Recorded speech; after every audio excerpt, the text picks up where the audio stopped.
Hi everyone, my name is Steve Mossop, President of Ipsos Reid Canada West, and I'm thrilled to be part of this event, so thank you Peter for the invite. I do apologize that I couldn't be there in person, but coincidentally this falls on the same night as my going away party, because I'm leaving Ipsos after 18 years at the end of January. So I've had a chance to reflect back, and it's a very opportune time for me to be doing this, given my departure, to look back over the past 18 years and look at my key learnings and advice that I would give to folks like you in the room and takeaways, and I've compiled that into a top 10 list, so here we go. If you don't like more than 50% of your job, then leave.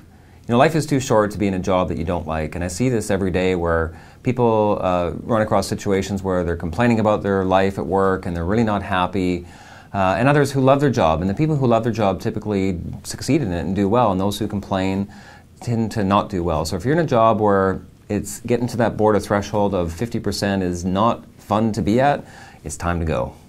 Lesson number 9, take measured risks. Those who sit back and sort of wait for the world to happen will never really get that far. But if you're an ambitious go-getter and you're the one that's going to change the world, you have to take calculated risks and you have to be willing to step out on a ledge and try something different. The world doesn't change if you don't change with it. And if you're willing to step out a little bit and push and take those measured risks, you'll find that success will follow. Lesson number 8, do something that you love to do and the success will follow. I come across a lot of people that are very good at their job, but they don't like it. And if you love what you do, you're going to be successful. And life, again, is too short, going back to the first point. If you're in a job that you hate or you like less than half of it, you're not going to succeed. If you do something you are passionate about, usually the success will follow. It's very rare to find somebody that is in love with their job and is terrible at it. So look at yourself in the mirror this morning and say, do I love what I do? And if you don't, you better get out. Lesson number 7, find out how the company you are working for makes money and how you can contribute to that every day. You know, it sounds like an easy axiom to follow, but it's surprising how few people get this. So many people come to work every day and get caught up in the granular stuff about what is in the way and what's sort of their day-to-day tasks without really sitting back and saying, how am I contributing to an organization? How am I making it successful? And if you can get that part of it, even if your job is to answer the phones at reception, if you can do that in a way that contributes to the success of the company and find that path, you're going to do well for yourself. Lesson number 6, find out what your core strengths are and focus on them. People are just like products or services. You need to have a differentiator. You need to have something that makes you stand out. If you're really good at presentations, you should be in a job where you're doing presentations. If you are an excellent writer, you need to focus on that core strength, hone in on it, and develop it. You really have to find out what core strength you have and what's going to set you apart from your colleagues, because you're being compared every day. Your raises that you get are contingent on what you do better than others. So if you can find that skill set, focus on the ones that you're good at, develop them, you'll also succeed in this path. Lesson number 5, treat all people with respect. You know, there's really 2 kinds of people at work. There's people who treat everybody the same, and there's people who treat different classes of folks at work differently. And there's not one path to success, but what I found has been successful for me is I've always been one to get along with everybody in the organization, from the receptionist right up to the very top CEO of the company. And if you could do that, it does so much for your credibility, your integrity, your ability to work with people, and it'll make people want to work with you. If you take the opposite approach, you can still do well, but you're not going to build a following, and your reputation, your credibility will also be hurt. So treat everybody with respect. Lesson number 4, strive to be a better listener.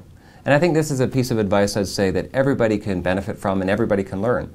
The smartest people in the world, if they do too much of the talking in meetings or in a pitch or in a client situation or even with their staff or colleagues in the lunchroom, it's going to hurt you no matter how smart you are. The most successful people are the people that can sit back and really listen. Not just hear, but listen, empathize, validate what you're saying. If you can do that, your path to success is guaranteed. Lesson number 3, never compromise on your integrity. You have one reputation to hold, and that reputation can be very fragile. And the way you treat others, the way you conduct yourself, you know, people are always watching you, especially the more senior you get. Even the little subtle parts, you know, if you come in on a Monday morning and you're grumpy and you're snapping at people, or if you've had a bad day at home and you're bringing it into the office, people notice. So you really only have one shot to uphold your reputation. The slightest little detail can actually bring it down. So make sure that you're always aware that people are watching your every move. Lesson number 2 is work at expanding your networking. We hear about LinkedIn and we hear about social networking, we hear about the importance of networking events such as this. If I look back over the 18 years, I'd say that's probably one of the biggest indicators of my success is how much I've been out there in the community, and it's really helped to develop my own personal brand profile, but also the profile of Ipsos over an 18-year career. So work at it, and it does take work. You have to follow up with people, you have to get their contact information, you have to have ways of assembling it, and all that is painstaking detail.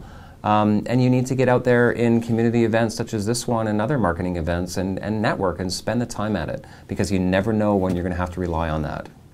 I'm a good case study in that.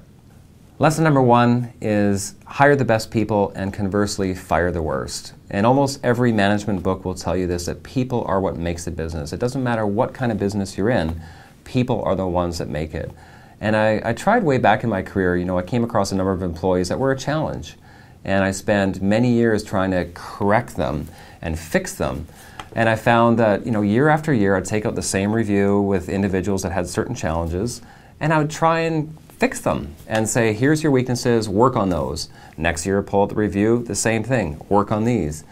And I realized after about 4 or 5 years of trying that people fundamentally are unchangeable, at least at the core of their personality. So if there is an issue with somebody that is not fixable, if you can't focus on those core strengths, you're best off to lose that person. And conversely, if you find somebody that's good, you have to move heaven and earth to make sure that they're in your organization. You have to go out of your way.